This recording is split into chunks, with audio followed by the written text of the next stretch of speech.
Welcome back to my channel. आज हम पढ़ेंगे चैप्टर 6 जो कि है कंट्रोल एंड कोऑर्डिनेशन। इस वीडियो को आप अगर अच्छे से देखेंगे ना तो आपको समझने में इजी हो जाएगी। अगर समझ आ गया ना तो लर्निंग में इजी हो जाती है। इस वीडियो में हो सकता है कि वॉइस अच्छे से ना हो, वीडियो में थोड़ा ऊपर नीचे हो गया हो, पर आपको एक चीज़ की मैं गारंटी लेती हूँ कि आपको समझ आ जाएगा। अगर समझ आ जाएगा ना तो आपको लर्निंग करने में ईजी होगा। लर्निंग हो जाएगी तो फिर एग्जाम में अच्छे नंबर आ जाएंगे और यही तो चाहिए अपन को। ठीक है, तो स्टार्ट करते हैं। इस चैप्टर को अपन उल्टा स्टार्ट करेंगे।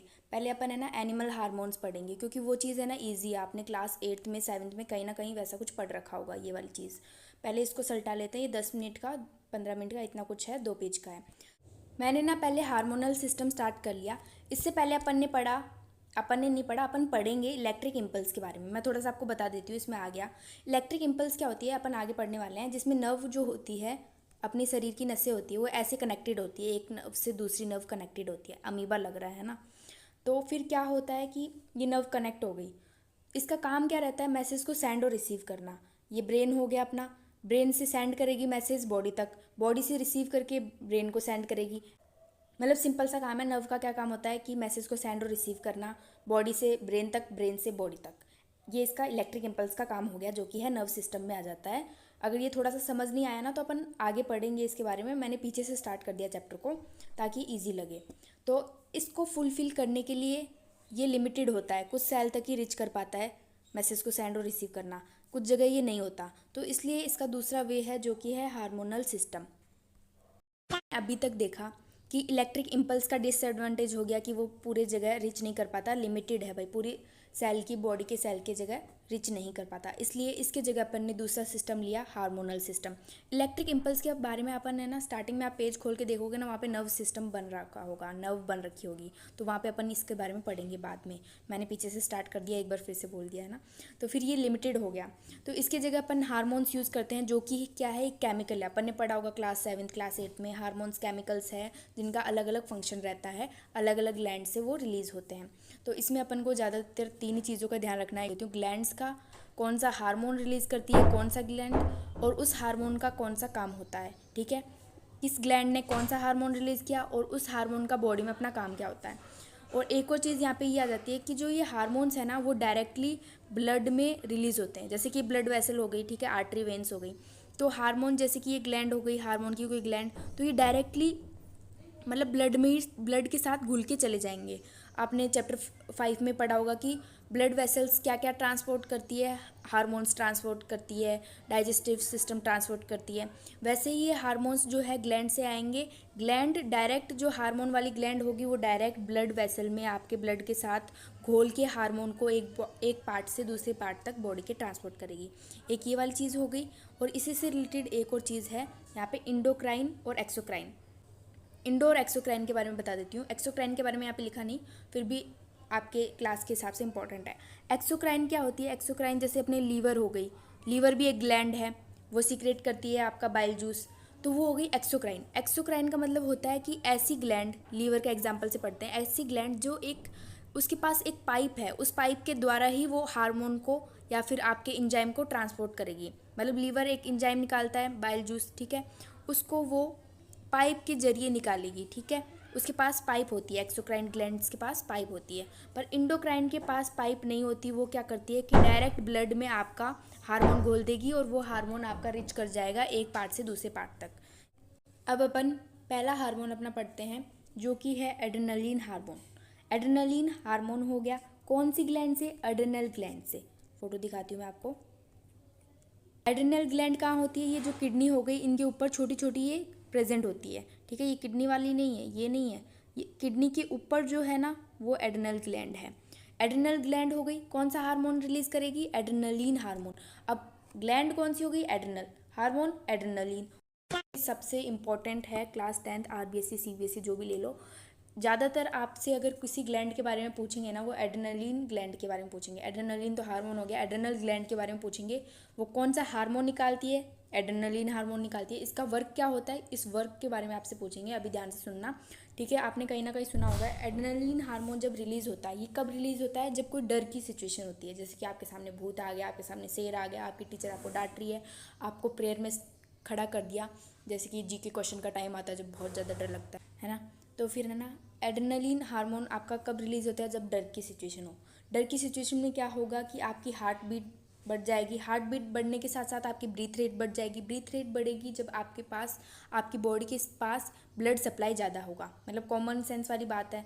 हार्ट रेट बढ़ेगी, सांस ज़्यादा आने लग जाती है डर की सिचुएशन में, ऐसे मतलब कांपने से लग जाते हैं। और ये क्यों होता है? ये आपकी बॉडी को प्रिपेयर करता है फाइट करने के लिए। इसमें 3 चीज़ें होती है। F3 आपने अगर छोटी अच्छी क्लास रही होगी तो उसमें सुना होगा कि F3 मतलब 3 मूवमेंट होते हैं, fair, fight and flight. Fair का मतलब होता है सबसे पहले आपको डर लगता है, या फिर आप फाइट करने का ट्राई करते हैं उसके बाद, है ना, कि डर को देख लिया आप, या तो फाइट करने का सोचेंगे। अगर आपसे फाइट काम में बात नहीं बनी तो आप फ्लाइट करेंगे, मतलब भाग जाएंगे। ठीक है, आपने सबसे पहले आपको डर लगा, आपने देखा एक शेर को, तो आपको लगा कि फ़ाइट करते हैं। ठीक है, फाइट नहीं हुई तो फ्लाइट, मतलब भागना ही फ़ायदे की बात है। तो ये 3 चीज़ हो गई इसमें। ठीक है, अगर आपके पास एड्रेनल ग्लैंड का क्वेश्चन आ गया तो एड्रेनलिन हार्मोन के बारे में लिख देना कि ये हार्मोन सीक्रेट करता है। छोटा मोटा डायग्राम भी बना सकते हो उसका, वो किडनी के ऊपर लोकेटेड होता है।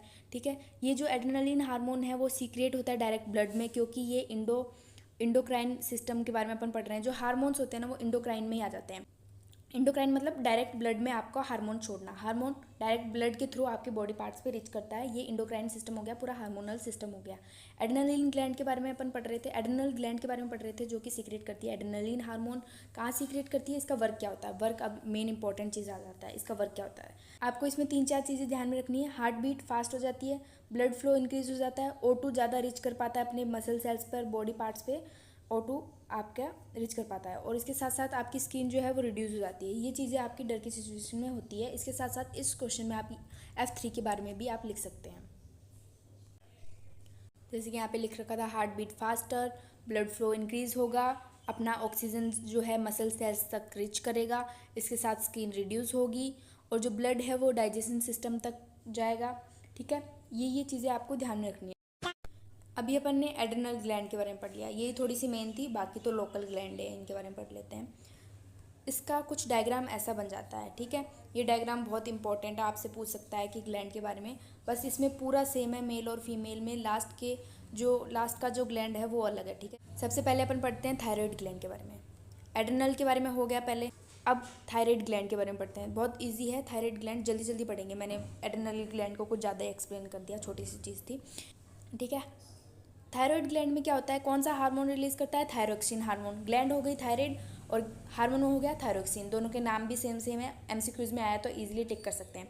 थायरोक्सिन हार्मोन का वर्क क्या रहता है? इसका वर्क होता है metabolism of protein, carbohydrate, fats. इसको आप ऐसा ऐसा याद कर लीजिएगा। थायरोक्सिन ग्लैंड का वर्क होता है मेटाबॉलिज्म करना, किस किस का? कार्बोहाइड्रेट, प्रोटीन और फैट का। ठीक है, अब मेन चीज़ इसकी आ जाती है आयोडीन। अगर आप प्रॉपर मात्रा में आयोडीन लेते हैं अपने खाने के साथ, अपने नमक में, आपके नमक में अगर प्रॉपर आयोडीन है, तभी आपका थायराइड ग्लैंड है थायरोक्सिन हार्मोन रिलीज़ कर पाएगा। अगर आप आयोडीन नहीं लेते तो थायराइड ग्लैंड आपका थायरोक्सिन हार्मोन रिलीज़ नहीं कर पाएगा। अगर थायरोक्सिन हार्मोन रिलीज़ नहीं हुआ तो मेटाबॉलिज्म नहीं होगा कार्बोहाइड्रेट, प्रोटीन और फैट्स का। ठीक है, और ये नहीं होगा। और इसके साथ साथ अगर आपने आयोडीन नहीं लिया, थायरोक्सिन हार्मोन नहीं रिलीज़ हुआ थायराइड ग्लैंड के द्वारा, तो आपको एक बीमारी हो जाएगी, वो है गोइटर। गोइटर में क्या होता है, आपका जो नेक है वो फूल के बड़ा हो जाता है, फिर आपको जो भी आगे डॉक्टर को दिखाना पड़ता है। थायराइड हो गया, इसके बाद अपन पढ़ते हैं एड्रेनल भी हो गया। एड्रेनल को मैंने थोड़ा गुछ कर दिया, थायराइड अच्छे से एक्सप्लेन किया है। इसके बाद प्यूटिटरी ग्लैंड, प्यूटिटरी ग्लैंड के बारे में पढ़ते हैं। प्यूटिटरी ग्लैंड आपकी मास्टर ग्लैंड भी बोलते हैं इसको। ये कहाँ लोकेटेड होती है? ये ब्रेन के यहाँ पे। ठीक है, ब्रेन के नीचे मान लो, थोड़ा सा below the brain located. Question में आए पिट्यूटरी ग्लैंड के बारे में गलती से पूछ लिया। ज़्यादातर तो मेन तो आपकी एड्रेनल ग्लैंड है। मैंने एग्जाम्स दिए क्लास 10th के, उसमें यही वाली ग्लैंड आई थी, एड्रेनल ग्लैंड। पिट्यूटरी ग्लैंड के बारे में आ गया तो ये और भी ईजी होती है, मास्टर ग्लैंड होती है, और ये लार्जेस्ट आपकी इंडोक्राइन ग्लैंड होती है। इंडोक्राइन ग्लैंड ऐसी ग्लैंड, हार्मोन वाली ग्लैंड्स जो कि हार्मोन सीक्रेट करती है। इंडोक्राइन ग्लैंड वो आ जाती है जो कि हार्मोन सीक्रेट करती है। कहाँ करती है? ब्लड के अंदर सीक्रेट करती है। आपको साइज़ में छोटी दिख रही होगी पर ये इंडोक्राइन की लार्जेस्ट ग्लैंड है। ठीक है, साइज़ में तो ये भी उससे बड़ी दिख रही है, पर आपको याद रखना है कि मास्टर ग्लैंड ही इंडोक्राइन की लार्जेस्ट ग्लैंड है। अब इसका फंक्शन पढ़ लेते हैं। फंक्शन क्या रहता है पिट्यूटरी ग्लैंड का? कौन सा हार्मोन रिलीज करेगी? ग्लैंड तो हो गई पिट्यूटरी, और हार्मोन कौन सा रिलीज करेगी? Human growth hormone, human growth hormone. ठीक है, ये वाला हार्मोन रिलीज करेगी। नाम से ही पता चल रहा है इस हार्मोन का काम क्या होगा कि आपकी हाइट को इंक्रीज़ करने के लिए, जिसके पिट्यूटरी ग्लैंड कम हार्मोन रिलीज़ करती है, ह्यूमन ग्रोथ हार्मोन कम रिलीज़ होता है, उसकी हाइट छोटी रह जाती है। जिसमें ज़्यादा हो गया उसकी हाइट बड़ी हो गई। ठीक है, यहाँ पे ये वाली चीज़ लिखी है कि आपका अगर पिट्यूटरी ग्लैंड कम रिलीज़ करेगी तो वेरी शॉर्ट हाइट हो जाएगी, ज़्यादा रिलीज़ करेगी तो वेरी लॉन्ग हाइट हो जाएगी। ठीक है, ये हो गया लोकल ग्लैंड थी, बहुत सस्ता काम था इसका तो। ठीक है, अब अपन इसके बारे में पढ़ लेते हैं। हाइपोथैलेमस, नाम ही इसका बड़ा है, बाकी इसका काम भी बड़ा ही है। हाइपोथैलेमस क्या करती है, ये दूसरी ग्लैंड को भाई फोर्स करती है कि तुम रिलीज़ करो, तुम काम करो, तुम हार्मोन रिलीज़ करो। जैसे कि प्रिंसिपल टाइप मान लो, प्रिंसिपल टीचर को क्या बोलती है कि है ना टीचर तुम काम करो, छोड़ो प्रिंसिपल को, छोड़ो हाइपोथैलेमस लेते हैं।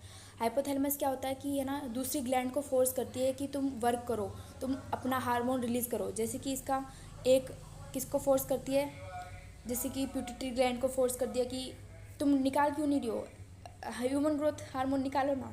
ठीक है, ये वाला काम हो गया। और इसके साथ साथ अगर आपकी पिट्यूटरी ग्लैंड आपका नहीं निकाल रही है ह्यूमन ग्रोथ हार्मोन, तो हाइपोथैलेमस आपका रिलीज़ करेगा ह्यूमन ग्रोथ हार्मोन।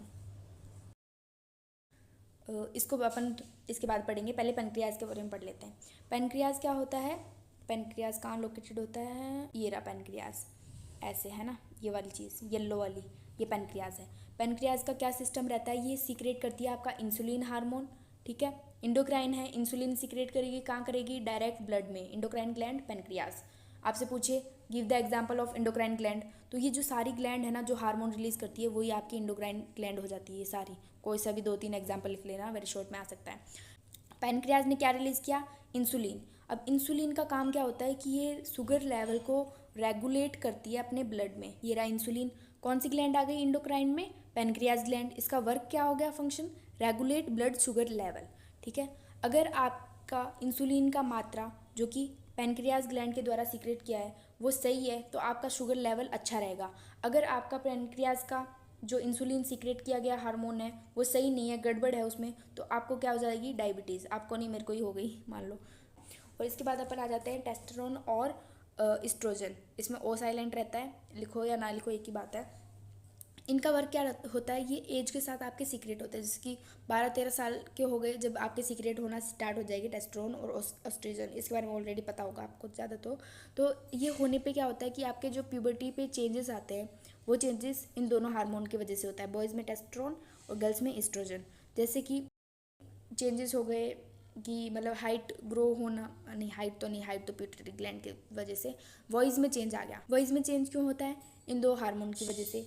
आपका हेयर ग्रोथ होना स्टार्ट हो गया, क्यों हो गया, इन दोनों हार्मोन की वजह से। जो कि चेंजेस आपके 10 से लेके 13-14 साल के बीच में आते हैं ना, मतलब प्यूबर्टी की एज जो होती है उस बीच में जो चेंजेस होते हैं वो इन दोनों हार्मोन की वजह से होता है। अब ये जो टेबल है इसकी वजह से आपका पूरा लर्न हो जाएगा अच्छे से।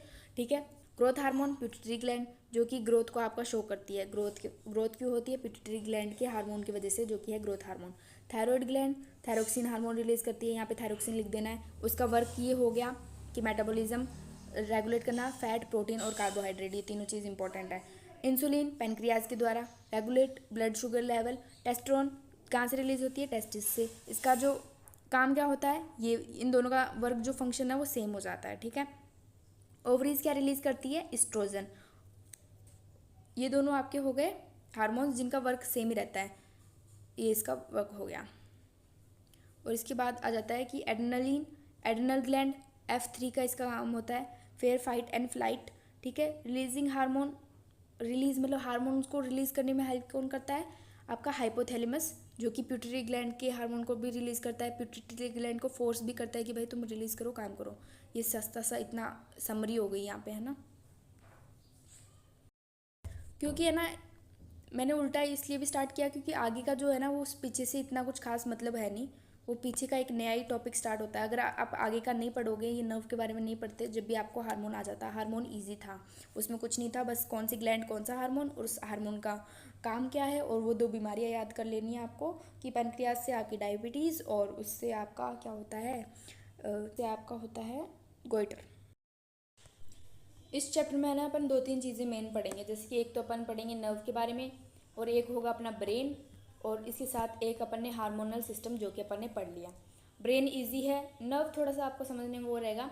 ब्रेन के ज़्यादातर क्वेश्चन आते हैं कि कौन सा पार्ट ब्रेन का कौन सा फंक्शन करता है। हार्मोन में अपन ने ये करा था, कौन सी ग्लैंड कौन सा वो रिलीज करती है हार्मोन, और उस हार्मोन का क्या फंक्शन रहता है। ब्रेन का कौन सा पार्ट कौन सा फंक्शन परफॉर्म करता है। नर्व के बारे में पढ़ेंगे कि नर्व आपके कैसे मैसेज को सेंड और रिसीव करती है। यही मेन इसका समरी रहेगा। इस वाले पैराग्राफ में मतलब कुछ खास नहीं है, लोकल चीज़ है, एग्ज़ाम में आएगी भी नहीं। यहाँ से स्टार्ट करते हैं, यहाँ से आपका मेन चैप्टर स्टार्ट होता है। Nerve system. नर्व कैसे वर्क करती है ये वाली चीज़ देखेंगे, जो कि कंट्रोल एंड कोऑर्डिनेशन सिस्टम हो गया नर्व सिस्टम, है ना। अब यहाँ से देखते हैं इसका। सबसे पहले तो इसका डायग्राम आपको अच्छे से याद होना चाहिए। नर्व सिस्टम के बारे में आ गया तो एक ये वाला डायग्राम बनाना है। इसके पार्ट्स आपको याद होना चाहिए। नर्व एंडिंग, डेंड्रिट कौन सा होता है, ऐसी ब्रांच जो है ना। और यहाँ पे ना एक नर्व से दूसरी नर्व कनेक्टेड होती है। यहाँ पे आगे एक नर्व ऐसे है, अरे यार एक तो इस पर डायग्राम नहीं बनता, ठीक है। फिर आगे एक और होगी, ऐसे नर्व जो है ना कनेक्टेड रहती है। ऐसे ही आगे होगी, ऐसे ही आगे होगी, ऐसे नर्व टू नर्व कनेक्टेड होती है। ये जो पार्ट है ये इसका जूम करके बताया गया है। यहाँ पे देखते हैं ना, अपने 5 सेंस ऑर्गन होते हैं। नोज़ हो गया, ईयर हो गया, टंग हो गया। टंग टेस्ट में हेल्प करती है, नोज़ सूंघने में, ईयर सुनने में, आइज़ देखने में। ये सेंस ऑर्गन हो गए, छोटे क्लासेस में अपन को पढ़ाते हैं। जैसे कि मेन चीज़ यहाँ पे आ जाती है, यहाँ से क्वेश्चन बनता है। गस्टेटरी रिसेप्टर हो गया और एक हो गया ऑल्फैक्टरी रिसेप्टर। इसका काम क्या होता है, टेस्ट को करना। जैसे टंग, गस्टेटरी रिसेप्टर कहाँ होगा, टंग में। कौन सा टेस्ट आया, खट्टा आया, मीठा आया, उसको ये रिसीव करेगी। ऑल्फैक्टरी, सूंघने से रिलेटेड, स्मेल से रिलेटेड आपका पता चलेगा ऑल्फैक्टरी से। मतलब सिंपल चीज़ आपको ये याद करनी है। Gustatory receptor taste, olfactory smell, ठीक है। अब इसका फंक्शन देखते हैं। नर्व क्या करती है, मैसेज को सेंड और रिसीव करती है, ब्रेन से लेके आपकी बॉडी तक, बॉडी से ब्रेन तक। इसका ये सिस्टम रह गया। अब इसको मैसेज को कैसे ये गेन करेगी। मैसेज जो आपका अराइव होता है, इन्फॉर्मेशन जो आती है आपकी डेंड्रिट जो कि टिप होती है नर्व सेल की, वहाँ पे यहाँ पे आपकी इन्फॉर्मेशन आएगी। वो इन्फॉर्मेशन केमिकल रिएक्शन के द्वारा इलेक्ट्रिक इम्पल्स में चेंज होगी, ठीक है। ऐसा शॉर्ट में लिख लो, कहीं साइड में काम आएगा। ऐसे सुनने से तो अभी याद रह जाएगा, पर जो लिखा होगा ना बाद में पढ़ोगे जब याद आएगा कि हाँ जब ये पढ़ाया था। इन्फॉर्मेशन कहाँ रिच हुई, इन्फॉर्मेशन कहाँ आई, डेंड्रिट, मतलब टिप पे आई। टिप पे आने पे यहाँ पे क्या होगा, केमिकल रिएक्शन होगी। केमिकल रिएक्शन होने पे जो आपकी जो इन्फॉर्मेशन है ना वो चेंज हो जाएगी इलेक्ट्रिक इम्पल्स में। मेरे शब्दों को ध्यान में रखो, ये इंपॉर्टेंट चीज़ है। ऐसा ही बना लो आप उधर साइड में डायग्राम के ऊपर, ताकि याद रह जाए, आगे काम आएगा ये। इन्फॉर्मेशन आई टिप पे, डेंड्रिट पे आई। इन्फॉर्मेशन कहाँ आती है, टिप जो होती है नर्व की, जो कि होती है डेंड्रिट, वहाँ पे आपकी इन्फॉर्मेशन आई। वहाँ पे होगा केमिकल रिएक्शन। केमिकल रिएक्शन होने पे आपकी जो इन्फॉर्मेशन आई, इन्फॉर्मेशन किस में चेंज हो जाएगी, इलेक्ट्रिक इम्पल्स में। इंपॉर्टेंट चीज़ है, इन्फॉर्मेशन इलेक्ट्रिक इम्पल्स में चेंज हो जाती है। कि आपकी जो इन्फॉर्मेशन, जो मैसेज आया कहाँ पे आता है, टिप पे आता है, टिप ऑफ नर्व, डेंड्रिट, ठीक है। यहाँ पे इन्फॉर्मेशन आने के बाद आपकी जो इन्फॉर्मेशन है वो किस में चेंज हो जाएगी, इलेक्ट्रिक इम्पल्स में। इलेक्ट्रिक इम्पल्स में चेंज होने के बाद इलेक्ट्रिक इम्पल्स डेंड्रिट से आएगी आपकी सेल बॉडी में। सेल बॉडी में यहाँ पे ट्रैवल करती करती आ जाएगी आपकी यहाँ पे एक्सोन में। ये क्या होता है, आपकी मसल्स को कनेक्ट करता है। यहाँ पे मसल्स को कनेक्ट किया इस जगह, ये हो गया एक्सोन। यहाँ पे ट्रैवल करते करते आगे जाएगा, नर्व एंडिंग में पहुँच जाएगा। नर्व एंडिंग में यहाँ पे साइनेप्स प्रेजेंट होता है। साइनेप्स क्या होता है, गैप बिटवीन द नर्व, ठीक है। जो नर्व के बीच में, नर्व एंडिंग के बीच में जो गैप होता है उसको अपन साइनेप्स कहते हैं। जहाँ कहीं पे भी नर्व से रिलेटेड कोई क्वेश्चन आएगा वहाँ पे गैप वर्ड दिख गया, गैप क्या होगा, साइनेप्स होगा। ये याद रखना, ये इंपॉर्टेंट चीज़ है। यहाँ पे साइनेप्स पे आपका जो होगा, यहाँ पे एक और नर्व होगी, एक और नर्व ऐसे ऐसे कनेक्टेड होगी पीछे।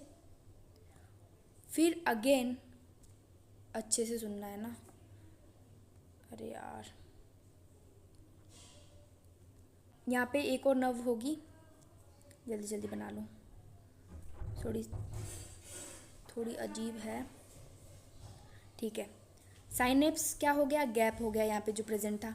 यहाँ पे जो इन्फॉर्मेशन इलेक्ट्रिक इम्पल्स में कन्वर्ट हुई थी वो ऐसे ऐसे चल के आई, ठीक है, सेल बॉडी में यहाँ पे। फिर साइनेप्स पे आ गई तीसरी जगह। साइनेप्स यहाँ पे जो गैप होता है वो इंपॉर्टेंट चीज़ है। यहाँ पे आने के बाद साइनेप्स में जो इलेक्ट्रिक इम्पल्स आई थी ना, इलेक्ट्रिक इम्पल्स जो कि आपकी इन्फॉर्मेशन ही है, इन्फॉर्मेशन इलेक्ट्रिक इम्पल्स की फॉर्म में आ रही है, वो आपकी अगेन चेंज हो जाएगी केमिकल रिएक्शन के बाद, केमिकल में। केमिकल में चेंज होने के बाद वापस आपकी डेंड्रिट पे यहाँ पे इंफॉर्मेशन आएगी, जो कि सेम वही प्रोसेस रिपीट हो जाएगा। ठीक है, जो यहाँ पे गैप था उसको क्या कहते हैं, साइनेप्स। देखो ये लिखा, कहीं सोच रहे हो क्या ही पढ़ा रही है। ठीक है, इसको इम्पोर्टेंट कर लेना। गैप जो होता है वो साइनेप्स होता है। कहाँ प्रेजेंट होता है, नर्व की एंडिंग पे। दो नर्व के बीच में जो गैप होता है वो साइनेप्स होता है। ये चीज़ याद रख लो। अब वापस पढ़ेंगे अच्छे से। अब अच्छे से सुनना, शॉर्ट में लिख भी लेना कहीं पे। उसको आप कैसे लिखेंगे, जैसे कि मैंने बताया कि वापस आपको 70% तो समझ आ गया होगा, अब 100% आ जाएगा, याद भी हो जाएगा। ठीक है, साइड में थोड़ा थोड़ा लिख लेना कि यहाँ पे लिख लेना इन्फॉर्मेशन यहाँ पे रिच हुई, मैसेज आया, इन्फॉर्मेशन आई, वो इन्फॉर्मेशन डेंड्रिट पे आपकी केमिकल रिएक्शन के द्वारा इलेक्ट्रिक इम्पल्स में कन्वर्ट हो गई। अब जो ये इलेक्ट्रिक इम्पल्स है ना, वो यहाँ से ट्रैवल करेगी सेल बॉडी तक।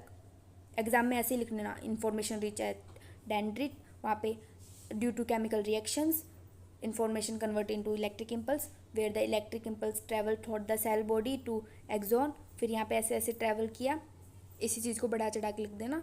फिर आगे यहाँ पे आई, और यहाँ पे जो गैप है उसके बारे में, साइनेप्स के बारे में लिख देना। जो गैप होता है मसल्स के बीच में उसको अपन साइनेप्स बोलता है। और साइनेप्स में क्या होता है, ये इतना प्रोसेस हो गया, मैंने अच्छे से समझा दिया था, वो तो समझ आया होगा। साइनेप्स में आपकी इलेक्ट्रिक इम्पल्स आई, यहाँ से ऐसे ट्रैवल करके पूरी बॉडी से ऐसे ट्रैवल करके साइनेप्स तक आ गई। ठीक है, साइनेप्स पे आने के बाद क्या होगा कि ये जो इलेक्ट्रिक इम्पल्स है ना, वो आपकी अगेन केमिकल में चेंज हो जाएगी। केमिकल में टिप पे यहाँ पे केमिकल आ गया वापस, मतलब साइनेप्स पे आई। ठीक है, साइनेप्स पे आने के बाद जो इलेक्ट्रिक इम्पल्स आई थी साइनेप्स पे, तो गैप की जगह पे इलेक्ट्रिक इम्पल्स वापस केमिकल में चेंज हो जाएगी। ठीक है, केमिकल जो आएगा इन्फॉर्मेशन में चेंज हो जाएगी, इलेक्ट्रिक इम्पल्स वापस। ठीक है, वो टिप पे आएगी इन्फॉर्मेशन, फिर वही सेम प्रोसेस हो जाएगा, डेंड्रिट से टिप पे आई, यहाँ पे वापस केमिकल रिएक्शन होगा, जो इन्फॉर्मेशन जो केमिकल होगा वो अगेन आपकी इलेक्ट्रिक इम्पल्स में कन्वर्ट हो जाएगा। इलेक्ट्रिक इम्पल्स आपकी वैसे ही ट्रैवल करेगी जैसे इस वाली में करी थी, वैसे ही इस वाली नेक्स्ट वाली में ट्रैवल करेगी, सेल बॉडी से होके एक्सोन से होके वापस साइनेप्स पे पहुंच जाएगी। पीछे जो एक और नर्व कनेक्टेड होगा, डायग्राम यहाँ पे बन नहीं रहा, वापस अगेन साइनेप्स पे पहुंच जाएगी। साइनेप्स पे क्या होता है, इलेक्ट्रिक इम्पल्स जो होती है आपकी वापस केमिकल में चेंज हो जाती है। फिर वही प्रोसेस रह जाता है, डेंड्रिट में आपकी इंफॉर्मेशन आती है, वो केमिकल रिएक्शंस के द्वारा इलेक्ट्रिक इम्पल्स में कन्वर्ट हो जाती है। फिर नेक्स्ट साइनेप्स पे आ जाती है, नेक्स्ट नर्व के, वहाँ पे वापस केमिकल में चेंज हो जाती है। केमिकल में चेंज होने के बाद में टिप्स पे रिच होगी, केमिकल रिएक्शंस होंगे और इलेक्ट्रिक इम्पल्स में कन्वर्ट हो जाएगी। मतलब समरी इतनी सी है, यहाँ पे इन्फॉर्मेशन आई, केमिकल रिएक्शन हुआ, इलेक्ट्रिक इम्पल्स में चेंज हुआ, इलेक्ट्रिक इम्पल्स यहाँ पे अंदर अंदर आएगी, साइनेप्स पे पहुँच जाएगी। साइनेप्स में अगेन वही प्रोसेस होता है जो कि यहाँ पे हुआ था। अगेन जो है ना वो इलेक्ट्रिक इम्पल्स किस में कन्वर्ट हो जाएगी, इन्फॉर्मेशन में। इन्फॉर्मेशन आपकी टिप्स पे जाएगी और केमिकल रिएक्शन होगा, इलेक्ट्रिक इम्पल्स होगी, पीछे पीछे चली जाएगी। फिर नेक्स्ट में नेक्स्ट नर्व के साथ वही होगा। ठीक है, समझ आ गया होगा।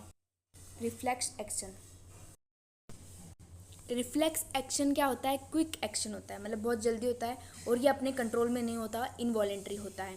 एक तो आपने पढ़ा होगा इनवॉलेंट्री और वॉलेंट्री के बारे में। वॉलेंट्री क्या होता है कि अपनी मर्जी से, जैसे कि अपन ने चाहा कि मैं यहाँ पे लिख रही हूँ, अपनी मर्जी से लिख रही हूँ, अपने हाथ को हिलाया, अपनी मर्जी से हिलाया, अपने ब्रेन के कंट्रोल में होता है। जैसे कि अपन चलते हैं, अपनी मर्जी से चलते हैं, चलना अपने कंट्रोल में होता है, वो होता है वॉलेंट्री। इनवॉलेंट्री क्या होता है कि जो अपनी मर्जी से नहीं होता, जैसे कि अपनी हार्ट बीट धड़कती है, पलकें झपकती है अपनी आँखें की, वो अपने अपन सोचते भी नहीं है कि ऐसा करने का, पर ये हो जाता है, जो कि अपने कंट्रोल में नहीं होता, अपने ब्रेन के कंट्रोल में नहीं होता, वो होता है इनवॉलेंट्री। रिफ्लेक्स एक्शन कुछ ऐसा ही है। ठीक है, रिफ्लेक्शन एक्शन में क्या होता है, रिफ्लेक्स एक्शन में क्या होता है कि जैसे कि आपका एग्जांपल लिया एक हीट, आपने किसी हीट को छुआ, ठीक है, यहाँ पे गर्म पानी है, हीट है, इसको छुआ, तो अपन डायरेक्ट एक्शन लेते हैं, डायरेक्ट अपना हाथ हटा लेते हैं।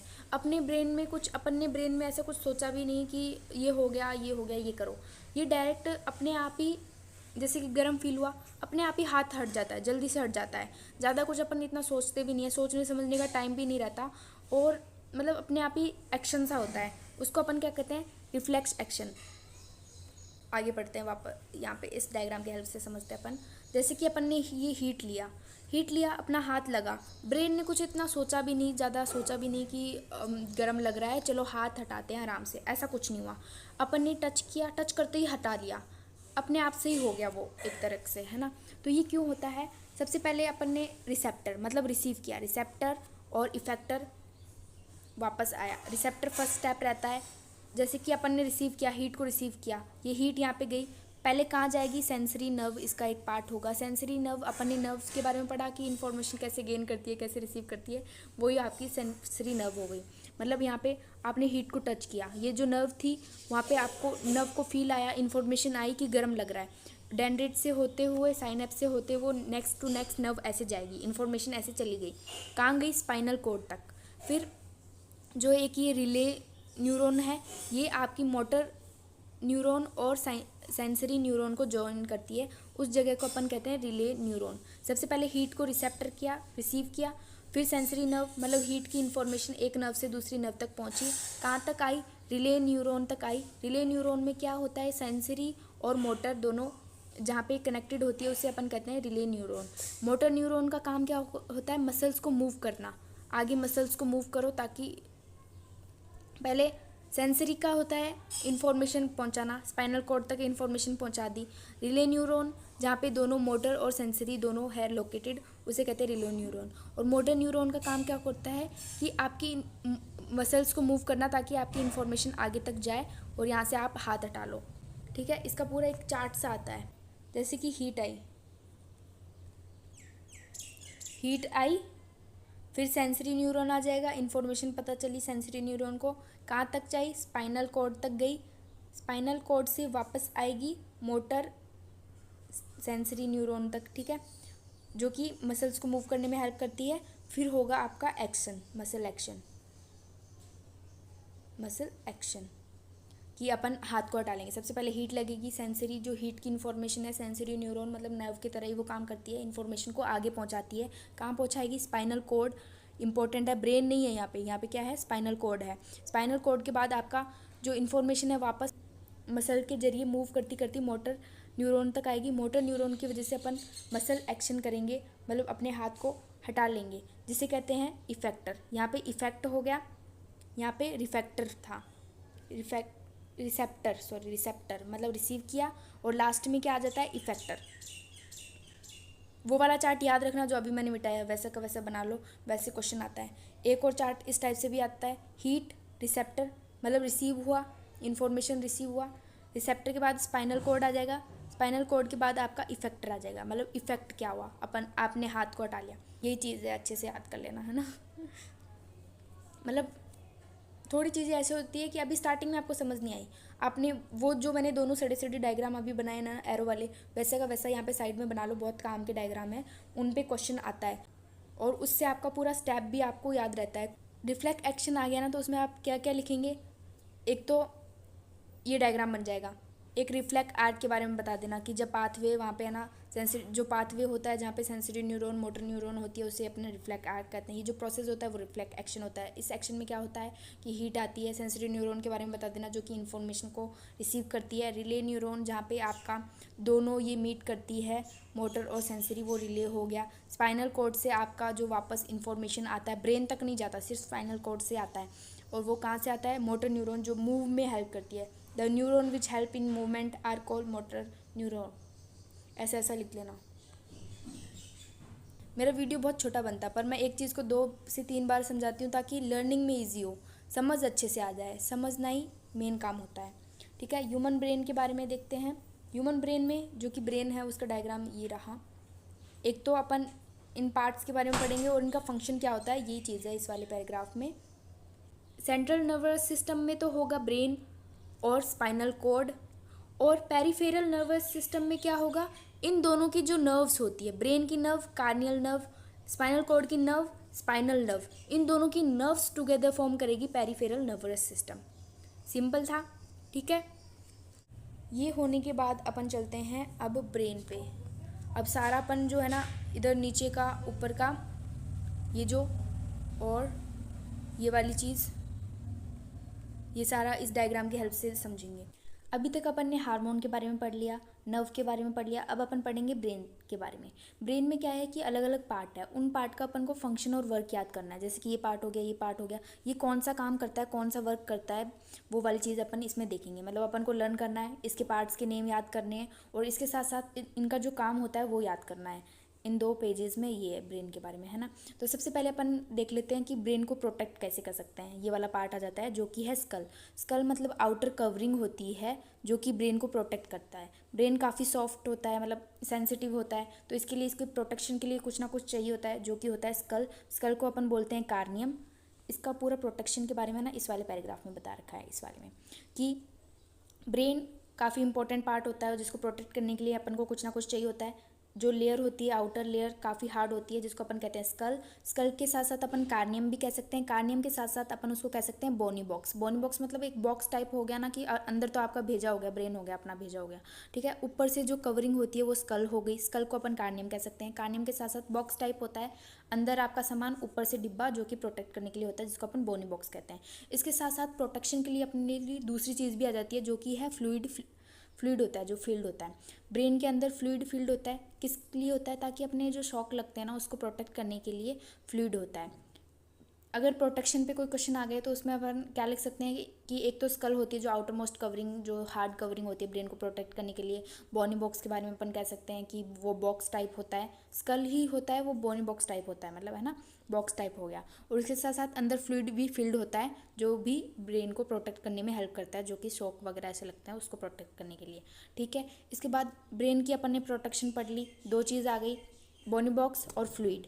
बोनी बॉक्स के साथ साथ कार्नियम और स्कल, ये तीनों एक ही चीज़ है। बोनी बॉक्स, कार्नियम, स्कल, तीनों एक ही चीज़ समझ के पढ़ लेना, है ना।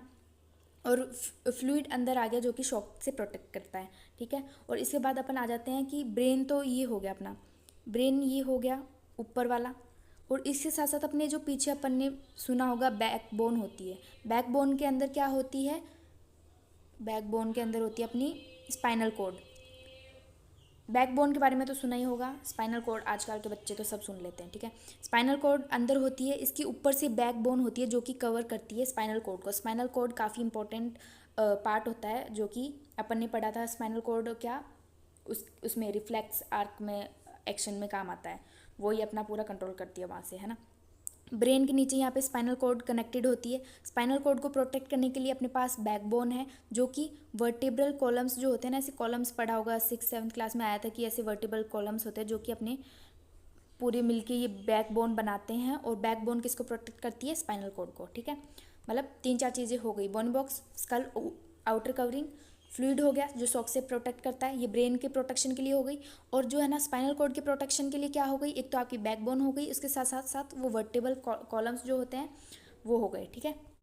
अपन ने प्रोटेक्शन के बारे में पढ़ लिया, ब्रेन को कैसे प्रोटेक्ट किया जा सकता है, इस वाले पार्ट के द्वारा प्रोटेक्ट करते हैं, ठीक है। ये वाला पार्ट हो गया। अब आगे अपन पढ़ते हैं ब्रेन के बारे में। अब जो अपने ब्रेन के ना 3 पार्ट होते हैं, ठीक, ब्रेन के ना 3 पार्ट्स होते हैं, ठीक है। फोर ब्रेन, मिड ब्रेन और हिंड ब्रेन। जैसे कि इसमें आ गया, ये जो फोर ब्रेन होता है इसमें होता है सेरिब्रम, और जो मिड ब्रेन होता है ये मिड वाला पार्ट आ गया। हिंड ब्रेन में ये 3 पार्ट होते हैं, पोन्स, मेड्यूला एंड सेरिबेलम। इनके बारे में अपन अलग अलग पढ़ते हैं, ठीक है। सबसे पहले आ जाता है अपना फोर ब्रेन, ठीक है। जो फंक्शन क्या है कि फोर ब्रेन मतलब मेन पार्ट आ गया ब्रेन का, ऊपर वाला पार्ट हो गया, मिड वाला तो बीच वाला पार्ट हो गया, और जो हिंड ब्रेन होता है वो नीचे वाला पार्ट होता है ब्रेन के, जो यहाँ पे लोकेटेड होता है, नीचे लोकेटेड होता है, उससे अपन हिंड वाला पार्ट कहते हैं, जिसमें 3 पार्ट आ गए, पोन्स, मेडुला और सेरिब्रम, ठीक है। मिड ब्रेन बीच वाला, फोर ब्रेन ये आगे वाला, सेरिब्रम। सेरिब्रम के बारे में पढ़ते हैं, फोर ब्रेन के बारे में पढ़ते हैं, दोनों एक ही चीज़ है। फोर ब्रेन का पार्ट है सेरिब्रम। अगर फोर ब्रेन के बारे में आ गया तो भी आपको ये वाली चीज़ लिखनी है, सेरिब्रम के बारे में भी आ गया तो भी आपको ये वाली चीज़ लिखनी है। फोर ब्रेन सेरिब्रम का क्या फंक्शन रहता है कि ये जो है ना मेन थिंकिंग पार्ट है, main thinking part of brain. Fore brain मतलब आगे का ब्रेन, मेन थिंकिंग पार्ट हो गया ब्रेन का। इसके साथ साथ मतलब जो भी मेमोरी से रिलेटेड, जो भी याद रखने से रिलेटेड जो चीज़ें होती है, थिंकिंग, सोच, अंडरस्टैंडिंग, ये सब चीज़ें फोर ब्रेन में आ जाती है। इसके साथ साथ स्मेल मतलब सेंसेशन वाली चीज़ें, स्मेल हो गया, सुनना हो गया, ये सारी चीज़ें किस में आ जाती है? फोर्थ ब्रेन में आ जाती है। ऐसे साइड में है ना लिख लो, क्योंकि वीडियो देखने से कुछ नहीं होगा, साइड में लिखोगे जब भी काम आएगी आगे चीज़ें, फिर याद रह जाएगी। ऐसे एरो करके सिंपल सा थिंकिंग इसका काम हो गया, लर्निंग हो गया, और इसके साथ साथ मेमोरी वाला भी यही हो गया। और फिर एक और ज़रूरी चीज़ है सेंसेशन। सेंसेशन में जैसे आ गया अपना स्मेल हो गया, हेयरिंग हो गया, और इसके साथ आ जाता है वॉलेंट्री। वॉलेंट्री एक्शंस को कंट्रोल करता है सेरिब्रम और फोर ब्रेन, ठीक है। इसको बड़ा चढ़ा के लिख देना कि fore brain help in thinking, remember, memory, ऐसा ऐसा, ठीक है। मेन मैंने बता दिया। अब वॉलेंट्री एक्शंस जो कि कंट्रोल करता है cerebrum, fore brain. Voluntary actions क्या होते हैं ये तो पता ही होगा कि है ना। वॉलेंट्री एक्शन कहाँ गया, ये रहा। वॉलेंट्री मसल्स, जैसे कि अपने जो लेग है वो अपने कंट्रोल में होता है, ब्रेन के कंट्रोल में होता है, सेरिब्रम के कंट्रोल में होता है। ऐसे एक्शन जो अपन सोच के करते हैं, थिंकिंग करके करते हैं, ठीक है। अपन सोचते हैं कि हाँ अपन को अब पैर हिलाना है, अपन को अब चलना है, अपन को अब लिखना है, जो कि अपने अंदर कंट्रोल में हो वो वॉलेंट्री। और इसका अपोजिट हो जाता है इनवॉलेंट्री, मतलब जो अपने कंट्रोल में नहीं होता, अपने आप ही हो जाते हैं। जैसे कि हार्ट बीट जो अपने आप ही धड़क रही है, अपने कंट्रोल में नहीं है। और इसके साथ साथ हो गया अपना, जैसे कि इनवॉलेंट्री में और आ गया वो वाली चीज़ आ गई, रिफ्लेक्स आर्क भी एक इनवॉलेंट्री एक्शन है। रिफ्लेक्स एक्शन उसमें अपन क्या करते हैं कि अपने आप ही हाथ हटा लेते हैं अपना गर्म चीज़ से, वो वाली भी इनवॉलेंट्री हो गई, ठीक है। फोर ब्रेन हो गया, सेरिब्रम भी हो गया, आई थिंक आपको लर्न भी हो गया होगा। मिड ब्रेन में क्या हो जाता है, इनवॉलेंट्री एक्शन, ऐसे एक्शन जो अपने कंट्रोल में नहीं होते, जैसे कि हार्ट बीट, पल के झपक जाती है, वो वाले एक्शंस, है ना। तो फिर ऐसे एक्शन जो अपने कंट्रोल में नहीं होते वो किसके द्वारा कंट्रोल करे जाते हैं, मिड ब्रेन के द्वारा, ठीक है। सेकंड वर्क ये भी लिख लेना कि हेल्प इन कोऑर्डिनेशन, ठीक है। और इसके बाद अपन आ जाते हैं, ठीक है। और फोर ब्रेन में एक तो सेरिब्रम हो गया, इन दोनों के फंक्शन सेम होंगे, ठीक है। फोर ब्रेन में एक और चीज़ आ जाती है जो कि है हाइपोथैलेमस का फंक्शन क्या होगा, हाइपोथैलेमस अपना क्या करता है, जो कि टेम्परेचर रेगुलेट करता है अपने बॉडी का, टेम्परेचर रेगुलेट और थ्रस्ट और हंगर। जब अपन को प्यास लगती है, भूख लगती है, वो किसके द्वारा पता चलती है, हाइपोथैलेमस। और अब हिंड ब्रेन के फंक्शंस पढ़ लेते हैं। सबसे पहले आ जाता है अपना पोन्स, जो कि है हेल्प करता है रेगुलेट रेस्पिरेशन, ये टेम्परेचर रेगुलेट करता था और ये रेस्पिरेशन रेगुलेट करता है। सिंपल सा फंक्शन था। ये होने के बाद अपन देखते हैं, ये होने के बाद इसको देखते हैं सेरिबेलम, ये सेरिब्रम था, ये फोर ब्रेन का पार्ट था। सेरिबेलम हिंड ब्रेन का पार्ट है, इसमें कंफ्यूज मत हो जाना, ठीक है। सेरिबेलम का क्या फंक्शन रह जाता है, ऐसे एरो करके ऐसे कर लो, देखो लंबा सा एरो ऐसे लाना ताकि आपको पता चल जाए। इसका सेरिबेलम का फंक्शन रहता है कि आपके बैलेंस का जो वर्क रहता है ना, जो भी बैलेंसिंग रिलेटेड हो गया, जैसे कि अपन बाईसाइकिल चलाते हैं, साइकिल चलाते हैं, तो उसमें बैलेंस चाहिए होता है। बैलेंस कहाँ से आता है, सेरिबेलम पार्ट के द्वारा, ठीक है। जो ब्रेन का सेरिबेलम पार्ट होता है ना, ये बैलेंसिंग में हेल्प करता है। जिसमें आ गया कि एक स्ट्रेट लाइन में वॉक करना हो गया, उसमें भी बैलेंस चाहिए होता है। किसी पेंसिल को उठाना आ गया, कोई चीज़ गिर गई हो, उसको उठाने के लिए कौन सा पार्ट होगा, सेरिबेलम होगा, जो कि हिंड ब्रेन का है, ठीक है। राइडिंग अ बाईसाइकिल, ये सारे एग्जाम्पल हो गए। अगर इसका क्वेश्चन आ जाए ना तो इसमें आप ये वाले एग्जाम्पल्स लिख सकते हैं कि it's help in for balancing, जैसे कि ये हो गया, ये हो गया, अपनी इंग्लिश डाल देना, ठीक है। तो फिर सेरिबेलम में एक तो ये बैलेंसिंग वाला वर्क हो गया, अपने बॉडी के पोस्चर को भी मेंटेन करती है। और इसके साथ साथ एक और चीज़ ये हो गई, इसका वॉलेंट्री हो गया, वॉलेंट्री एक्शंस को भी रेगुलेट करती है, वॉलेंट्री मूवमेंट में हेल्प करती है। मेडुला किसका पार्ट है, हिंड ब्रेन का। इसका वर्क क्या रहता है, इनवॉलेंट्री एक्शंस को कंट्रोल में करना, इनवॉलेंट्री मूवमेंट्स में हेल्प करना, इसके साथ साथ ब्लड प्रेशर को कंट्रोल में करना। साथ में जब वॉमिटिंग का रिलेटेड रहता है, मतलब उल्टी आना, ये सब किससे होता है, मेडुला से। सलाइवेशन, जो अपने थूक वाला चीज़, ठीक है। इसमें क्या क्या आ गया, salivation, vomiting, blood pressure, involuntary actions, ठीक है।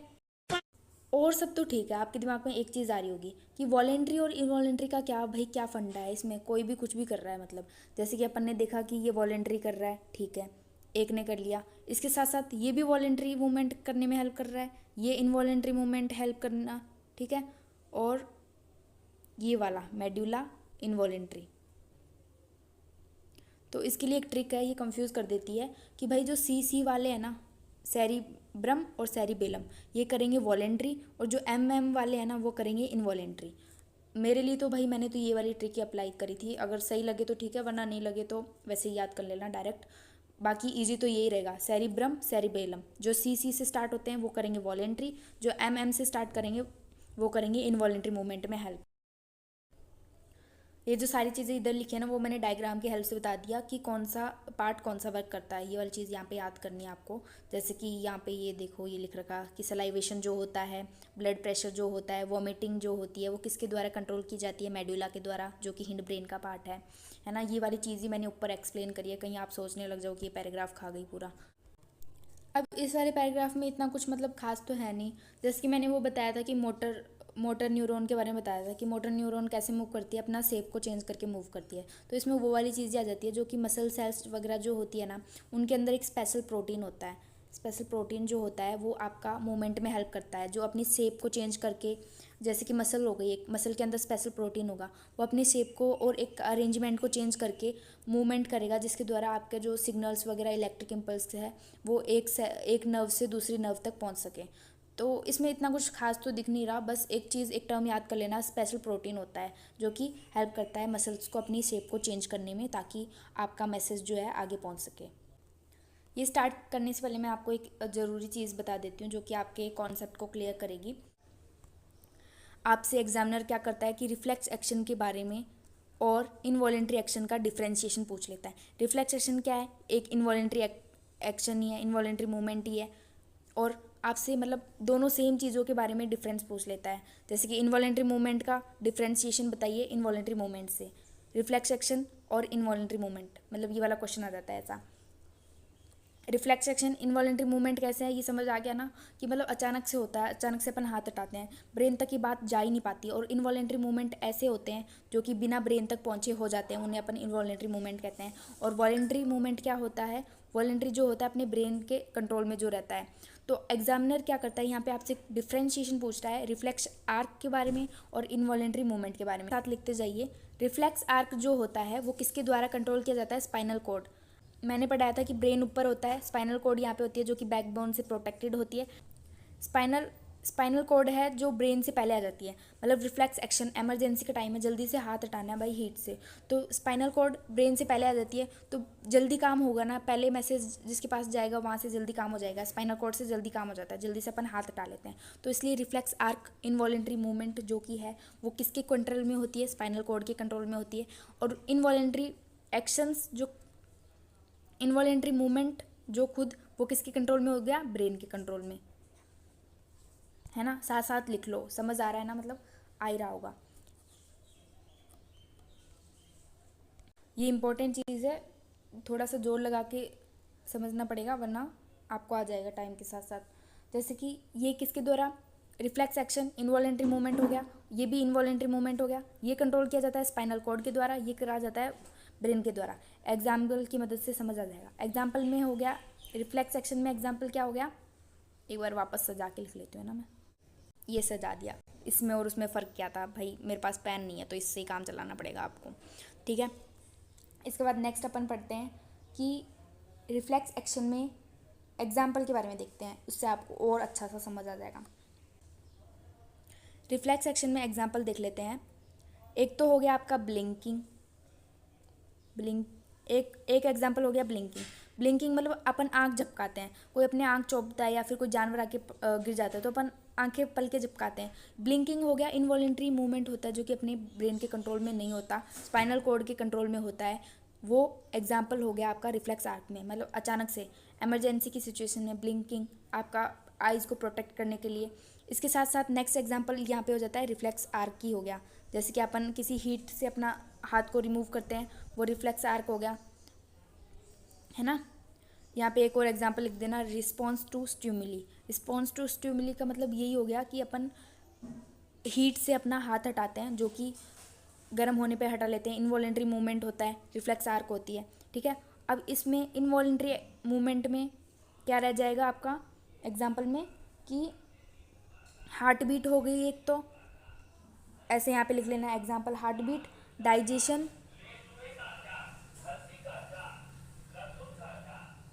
Heart beat, digestion. Heart beat क्या होती है?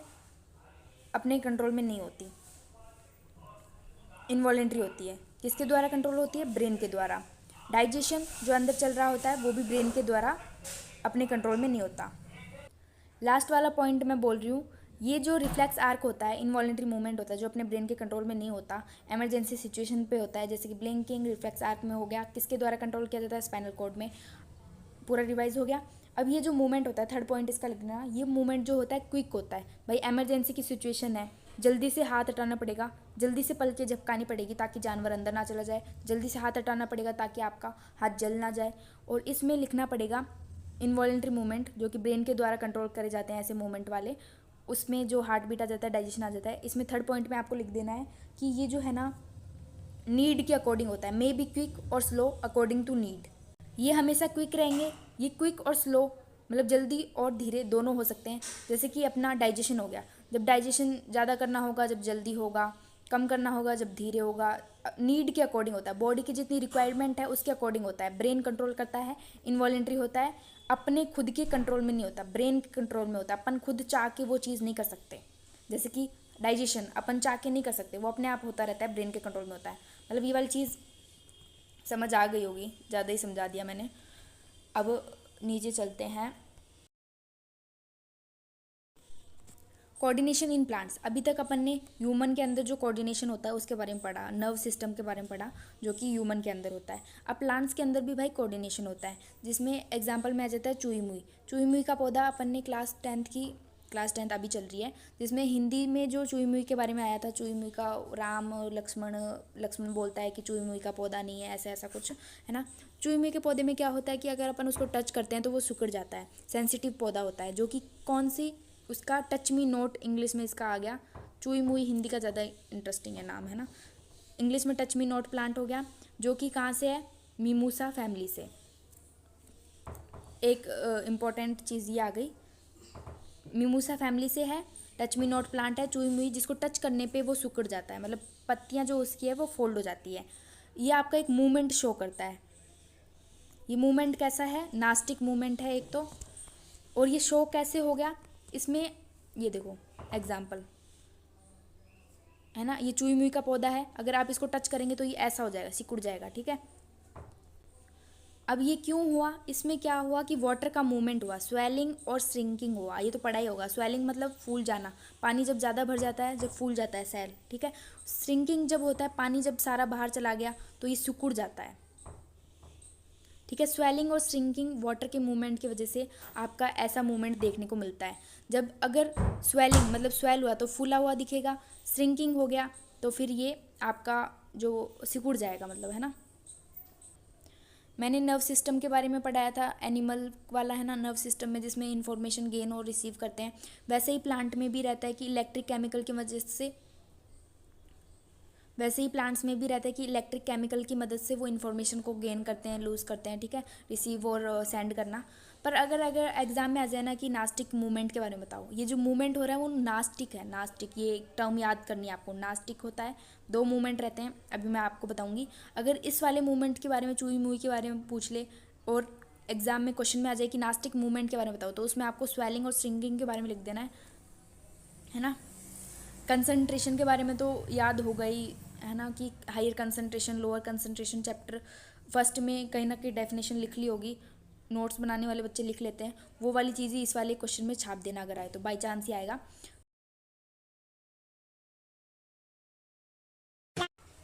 अब जो ये जो मूवमेंट ड्यू टू ग्रोथ होता है ना, अब ग्रोथ तो अपन को पता है कि स्लोली स्लोली होता है। जो ऐसे मूवमेंट प्लांट में जो ग्रोथ से रिलेटेड होते हैं वो कैसे होते हैं, स्लोली होते हैं। और ये चुई मुई वाला नास्टिक मूवमेंट जो हो गया वो फास्ट होता है, क्योंकि उसको इमरजेंसी की सिचुएशन थी, रिफ्लेक्स एक्शन में भी। अब जो नास्टिक मूवमेंट है ना, नास्टिक को आपको कंपेयर करना है रिफ्लेक्स एक्शन से। और जो ये ग्रोथ रिलेटेड है, ये तो ग्रोथ रिलेटेड ही रहेगा आपका, ठीक है। जो नास्टिक मूवमेंट है ना, चुई मुई वाला मूवमेंट, सुकड़ने वाला मूवमेंट, स्वेलिंग और स्वेल, ये जो मूवमेंट रह गया आपका रिफ्लेक्स आर्क की तरह, रिफ्लेक्स एक्शन की तरह, ठीक है। और जो है मूवमेंट ड्यू टू ग्रोथ, ये वाला मूवमेंट रहेगा आपका इसकी वजह से ही, ठीक है। चलो स्लोली, ये स्लो हो गया, ग्रोथ जो होती है वो स्लो होती है, ठीक है। और ये जो है ना डायरेक्शन पे डिपेंड होती है। अभी मैं डिफरेंस कराऊंगी तो आपको समझ आ जाएगा अच्छे से, है ना। तो सबसे पहले अपन पढ़ते हैं एक चीज़ के बारे में, जो कि है जो ग्रोथ रिलेटेड मूवमेंट होते हैं उसको अपन कहते हैं ट्रोपिज्म। सबसे पहला अपन पढ़ते हैं फोटोट्रोपिज्म।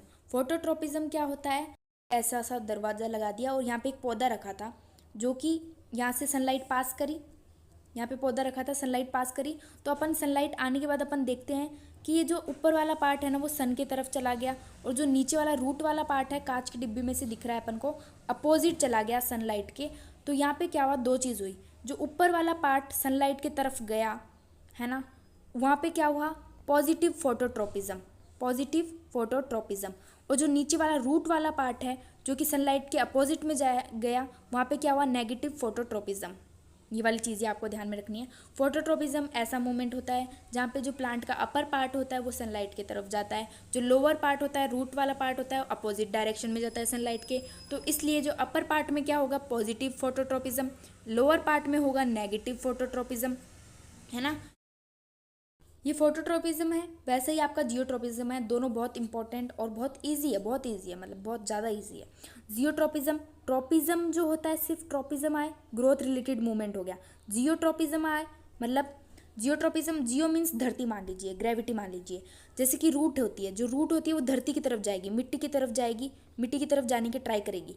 और जो स्टेम होती है, ऊपर वाला पार्ट होता है प्लांट का, वो किसकी तरफ, धरती के अपोजिट जाएगी। तो यहाँ पे क्या हो गया, नेगेटिव जियोट्रोपिज्म हो गया, अपोजिट में जाना, जियो के मतलब धरती के, अर्थ के अपोजिट में जाना, नेगेटिव जियोट्रोपिज्म।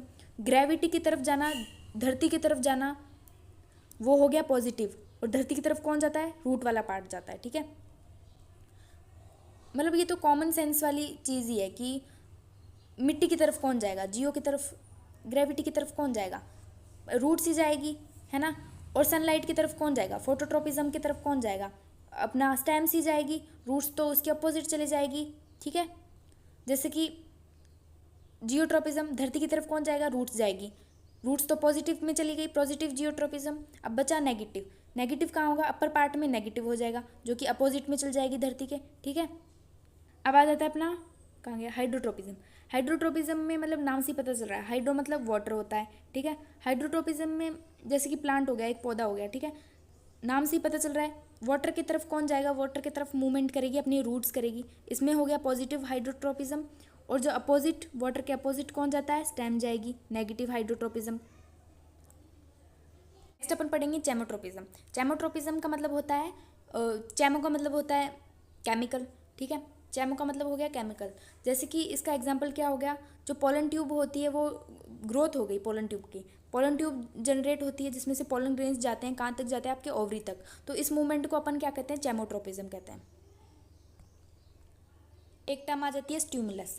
स्टिमुलस में, फोटोट्रोपिज्म मूवमेंट में आपका स्टिमुलस था लाइट, जियोट्रोपिज्म मूवमेंट में स्टिमुलस है ग्रेविटी, ठीक है, कहाँ गई ग्रेविटी।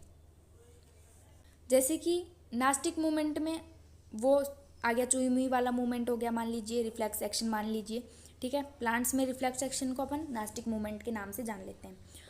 अब जो ट्रोपिज्म मूवमेंट, ऐसे मूवमेंट होते हैं जो मैंने बताए थे, फोटोट्रोपिज्म, जियोट्रोपिज्म, हाइड्रोट्रोपिज्म, कैमोट्रोपिज्म, ये सारे एग्जाम्पल्स आ गए ट्रोपिज्म के। बहुत इंपॉर्टेंट क्वेश्चन यहाँ पे ये आ जाता है कि नास्टिक मूवमेंट और ट्रोपिज्म मूवमेंट के बीच में डिफरेंशिएशन आपसे पूछ लेता है।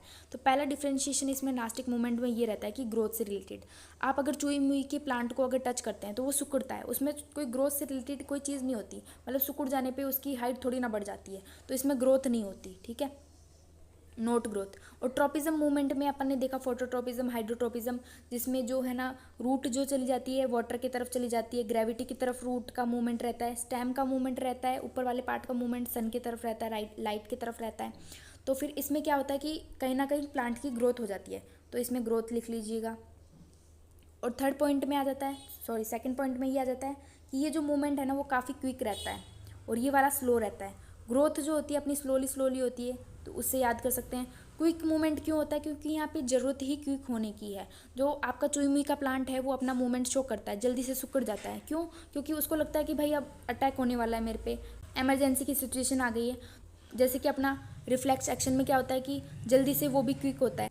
नास्टिक मूवमेंट को आप रिफ्लेक्स एक्शन से कंपेयर करते हुए चल रही है, रिफ्लेक्स एक्शन भी अपना जल्दी से होता है, बॉडी की प्रोटेक्शन के लिए होता है, और उसमें भी ग्रोथ नहीं होती, नास्टिक मूवमेंट में भी ग्रोथ नहीं होती, ठीक है।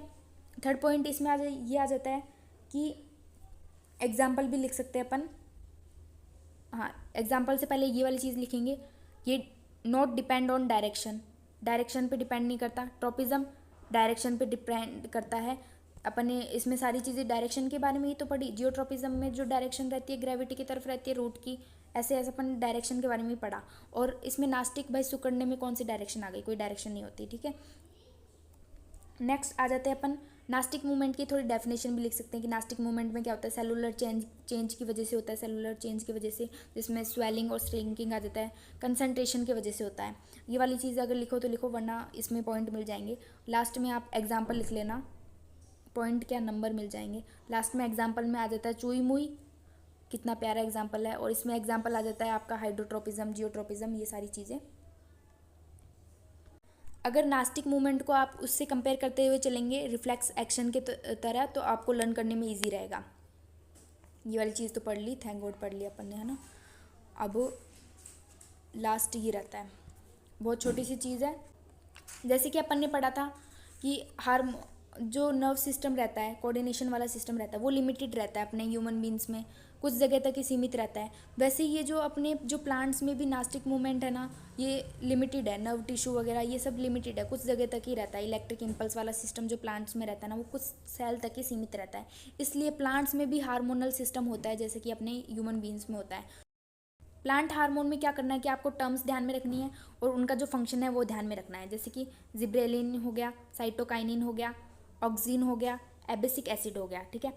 ये जो तीनों है ना, ये तीनों, ये तो ग्रोथ में हेल्प करता है। बस ये एक अपोजिट है, ये ग्रोथ में हेल्प नहीं करता, ये ग्रोथ रोकने में हेल्प करता है, इनहेबिट्स ग्रोथ, ठीक है। इसका तो इसलिए ये यूनिक है। तो इस पर क्वेश्चन आ जाता है कि एबिसिक एसिड क्या करता है, ग्रोथ को स्टॉप करता है, ग्रोथ को रोक देता है। जब ये एबिसिक एसिड रिलीज होता है प्लांट्स में, तो उस जगह पे आपकी ग्रोथ रुक जाती है। जैसे कि लीफ में रिलीज हो गया, तो लीफ क्या कर दी जाएगी, सिकुड़ के गिर जाएगी, ठीक है।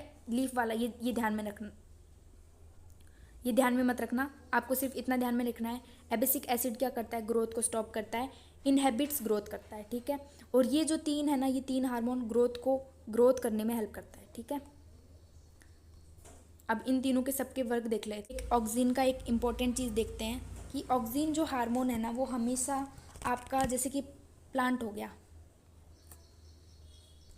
ऑक्सिन जो हार्मोन है ना, वो हमेशा आपका छाँव की तरफ, जहाँ पे सैड होगा ना, जहाँ पे छाँव होगी वहाँ पे ग्रो करेगा।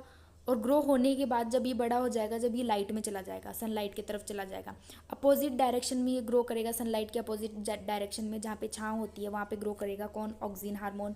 और जब इसकी ग्रोथ पूरी हो जाएगी, जब ये लाइट की तरफ चला जाएगा, ये वाली चीज़ इसमें ध्यान में रखनी है। और ऑक्सिन हार्मोन कहाँ पे होता है, ये जो रूट की टिप्स पे होता है और हेल्प करता है प्लांट को लॉन्ग होने में, लंबा होने पे, शूट्स पे, मतलब टिप्स पे ही लोकेटेड होता है ऑक्सिन हार्मोन, जो कि प्लांट की ग्रोथ में हेल्प करता है, ठीक है। अब आ जाता है साइटोकाइनिन। साइटोकाइनिन काफ़ी ईजी है। C for cytokinin, C for cell division. Cytokinin का एक सिंपल फंक्शन जो रहता है वो की है प्रमोट सेल डिवीजन। ये चीज़ आपको याद करनी है, साइटोकाइनिन प्रमोट सेल डिवीजन, ठीक है। जिब्रेलिन और ऑक्सिन का दोनों का सेम फंक्शन रहता है, जो कि आपके स्टेम और रूट की ग्रोथ में हेल्प करता है।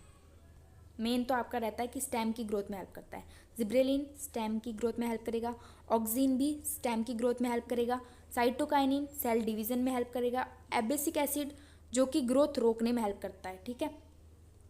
और ऑक्सिन की अपन ने एक इंपॉर्टेंट चीज़ ये लिखी कि ये सैडी ग्रोथ, मतलब छाँव में ग्रो करेगा, बाद में लाइट में चले जाएगा। यही था आपका सिंपल सा चैप्टर। मैंने इस वीडियो को बनाने के लिए बहुत मेहनत करी है एडिटिंग वगैरह में। अगर आपको थोड़ा सा भी पसंद आया हो, समझ आया हो, तो और कुछ तो नहीं, कम से कम एक लाइक तो कर दीजिएगा।